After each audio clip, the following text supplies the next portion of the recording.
Salam jumpa warga jemaat GKI Klasi Solo, berjumpa kembali dalam Bina Iman GKI Klasi Solo, Sabtu 23 November 2024. Saya berdoa kiranya kita semua dalam keadaan baik, dan saya pun percaya bahwa saudara-saudara adalah pribadi dan jemaat yang senantiasa baik hatinya, rajin menabung dan rendah hatinya. Nah, bicara mengenai kerendahan hati, kali ini kita akan belajar dari sosok Yohanes Pembaptis sebagai pribadi yang sungguh rendah hati dalam karya layannya. Sebelum itu, mari kita berdoa, mohon pertolongan Roh Kudus. Ya Allah, kami bersyukur karena berjumpa kembali dalam keadaan baik, berkenan dari Allah sendiri. Terima kasih atas karya-Mu dalam kehidupan kami. Terima kasih Engkau menemani berbagai embara hidup kami. Kami berjumpa kembali untuk merenungkan sabda-Mu. Biarkanlah kuasa Roh Kudus yang tinggal di dalam setiap hati kami, yang membuat kami bukan hanya sekadar mengerti sabda-Mu, tetapi juga terus memberlakukannya dalam perjalanan hidup kami, supaya melalui hidup yang masih dianugerahkan itu, firman dapat kami kerjakan, perjuangkan dalam keseharian kehidupan. Bersabdalah ya Allah, dengan penuh syukur kami sambut sabda-Mu. Demi Yesus kami berdoa. Amin. Saudara yang Tuhan kasihi, saya akan bacakan Yohanes pasal 3 ayat 31 sampai 36. Siapa yang datang dari atas adalah di atas semuanya. Siapa yang berasal dari bumi adalah dari bumi dan berkata-kata tentang hal-hal di bumi. Siapa yang datang dari surga adalah di atas semuanya. Ia bersaksi tentang apa yang dilihatnya dan yang didengarnya, tetapi tidak seorang pun yang menerima kesaksiannya itu. Siapa yang menerima kesaksiannya itu, ia mengaku bahwa Allah adalah benar. Sebab siapa yang diutus Allah, dialah yang menyampaikan firman Allah, karena Allah mengaruniakan Roh-Nya dengan tidak terbatas. Bapa mengasihi anak dan telah menyerahkan segala sesuatu kepadanya. Siapa saja yang percaya kepada anak, ia beroleh hidup yang kekal. Tetapi siapa saja yang tidak taat kepada anak, ia tidak akan melihat hidup, melainkan murka Allah tetap tinggal di atasnya. Nah, umat Tuhan yang terkasih, Yohanes pasal 3 ini ayat 31 sampai 36 mempercakapkan tentang Yohanes Pembaptis yang mengarahkan perhatian, yang mengarahkan fokus para murid-murid Yohanes Pembaptis dari dirinya sendiri kepada Yesus Kristus, Sang Mesias. Ini tentu tindakan yang luar biasa besar dari seorang pembaptis. Saudara bisa bayangkan Yohanes Pembaptis adalah seorang guru agama Yahudi dengan ratusan murid, sudah berjalan lebih dahulu, lebih lama dibandingkan Yesus. Jadi ketika Injil ini menceritakan hal ini, Yesus itu orang yang belum dikenali siapapun.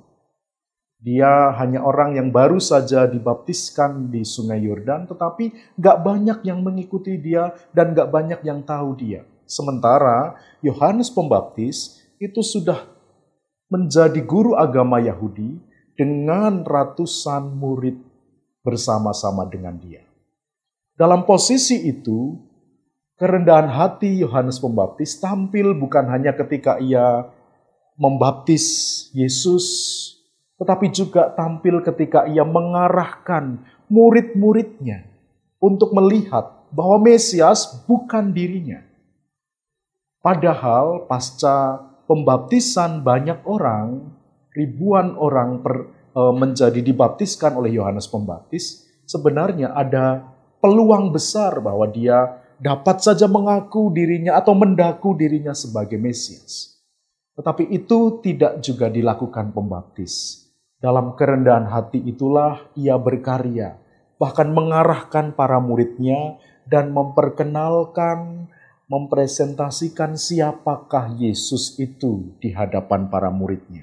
Maka lalu tadi dikatakan dengan jelas di sana bahwa aku ini manusia. bukan datang dari surga. Ayat 31 dikatakan, siapa yang datang dari atas, di atas semuanya. Jadi dia memperkenalkan Yesus sebagai pribadi yang dari Allah. Dialah anak Allah. Dan karena dari atas, dari Allah, dia di atas segala sesuatu.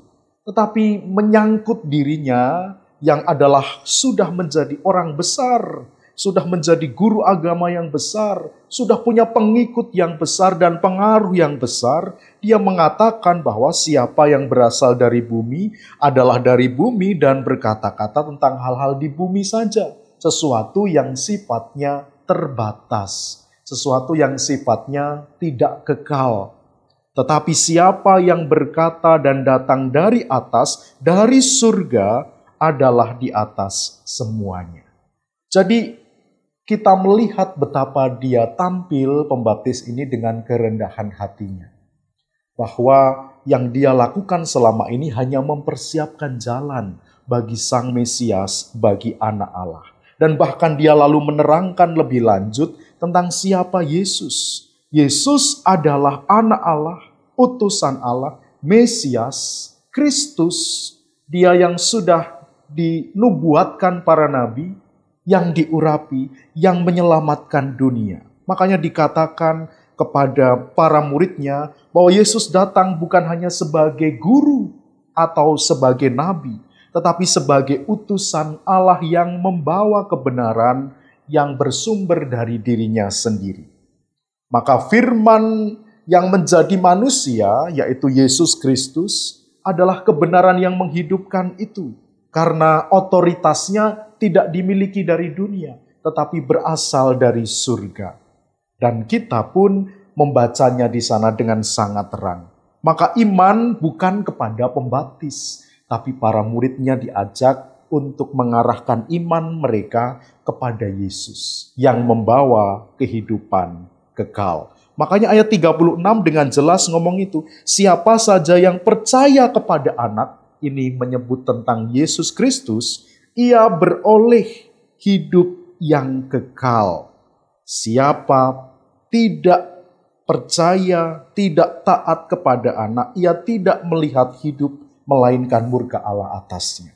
Jelas, clear di sana bahwa kehidupan kekal itu pemberian dari Allah di dalam percaya kepada Yesus Kristus Tuhan kita. Dan itu ditunjukkan pembaptis kepada murid-muridnya.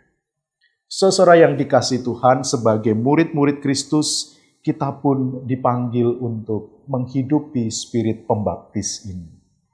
Menghadirkan diri kita sebagai pribadi-pribadi yang adalah juga murid Kristus, yang melihat bahwa seluruh keselamatan itu anugerah dari Tuhan. Hidup kekal itu pemberian dari Yesus secara cuma-cuma kepada kita sebagai murid-murid yang dikasihinya. Maka respons kita seharusnya juga seperti pembaptis. Merendahkan hati kita kepada Tuhan. Saya tahu bahwa dalam hidup kita menjadi murid Kristus ada banyak dinamika, ada banyak peran yang kita sudah kerjakan. Mungkin kita adalah seorang yang punya peran besar atau signifikan dalam hidup bersama di gereja. Kita ikut serta dalam berbagai hal-hal di mana pembangunan gereja dilakukan misalnya, di mana tubuh Kristus dihadirkan di tengah-tengah dunia dan seterusnya. Kita punya banyak peran, mungkin kita aktivis atau pelayan, mungkin kita pendeta, mungkin kita umat, mungkin kita penatua, mungkin kita adalah pribadi-pribadi yang menghadirkan berkat juga bagi kehidupan jemaat. Apapun peran kita, selalu harus disadari bahwa yang kita lakukan ini adalah respons dari kebaikan, kasih, dan keselamatan yang Yesus hadirkan bagi kita. Yang tidak bisa kita beli dengan apapun. Bahkan itu dengan semua hal yang kita bisa lakukan dalam hidup pelayanan dan karya hidup kita setiap hari. Maka mestinya yang muncul bukan kesombongan. Aku sudah kasih ini, aku sudah kasih itu. Kalau nggak ada aku, ini nggak jalan. Kalau nggak ada itu nggak jalan. Jangan, saudara-saudara. Seluruh hidup kita sesungguhnya adalah penyelenggaraan Allah. Dan ketika kita melayani pun, itu adalah respon kita atas kebaikan Allah. Maka kerjakan semuanya itu dengan kerendahan hati. Terima kasih Tuhan karena aku dilayakkan. Terima kasih Tuhan diberi kesempatan untuk melayani. Terima kasih Tuhan diberi kesempatan berpartisipasi. Apapun karya kita, kita tanggapi itu dengan kerendahan hati sebagai bentuk betapa kita dikasihi Tuhan dan kita mau mengupayakan diri kita menghadirkan kasih itu juga dalam berbagai hal yang kita bisa kerjakan. Dalam hal-hal yang sederhana yang mungkin bisa kita nyatakan. Kiranya firman ini mengajarkan saudara dan saya untuk selalu memiliki kerendahan hati. Memandang bahwa apa yang kita lakukan dalam hidup di dunia ini, apapun itu, tidak akan dapat di dalam kehidupan kita menyelamatkan kita. Tidak akan dapat lebih tinggi dari kasih dan keselamatan yang di dalam Yesus Kristus dinyatakan kepada kita. Maka lebih baik menghadirkan hidup kita sebagai pribadi-pribadi yang rendah hati dalam melayani. Tuhan bersama kita, menolong kita semua. Amin. Mari kita berdoa. Kami bersyukur untuk sabda-Mu yang kembali mengingatkan kami bahwa Engkaulah, ya Kristus, anak Allah yang menghadirkan keselamatan dan kehidupan kekal. Kami bersyukur atas Engkau yang hadir sebagai Mesias, Juru Selamat kami, Kristus. Terima kasih, dan karena itu kami memiliki jaminan keselamatan. Kini biarkanlah kami responi atas karya keselamatan-Mu itu dengan penuh kerendahan hati, ikut serta dalam ruang-ruang sederhana yang bisa kami kerjakan dalam berbagai karya dan pelayanan kami. Terima kasih karena kami diberi ruang, diberi waktu, diberi kesempatan untuk kami mensyukuri semua karya kebaikan dan keselamatan Kristus. Ketika kami ikut serta dalam pelayanan kami dimanapun, baik itu di tengah keluarga kami, di tengah-tengah hidup kami bergereja, dalam hidup kami bermasyarakat, bekerja, dimanapun juga. Biarkanlah spirit rendah hati sebagaimana Yohanes ajarkan dan teladankan, juga menjadi bagian yang kami lakukan.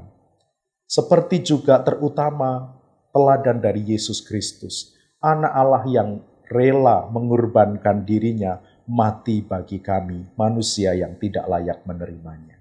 Itu adalah kerendahan hati terbaik yang kami bisa tiru dan teladani. Terima kasih ya Bapa, sertailah hidup kami selanjutnya agar terus dimampukan menjadi pribadi-pribadi yang rendah hati. Demi Kristus kami mohon. Amin. Tuhan bersama kita.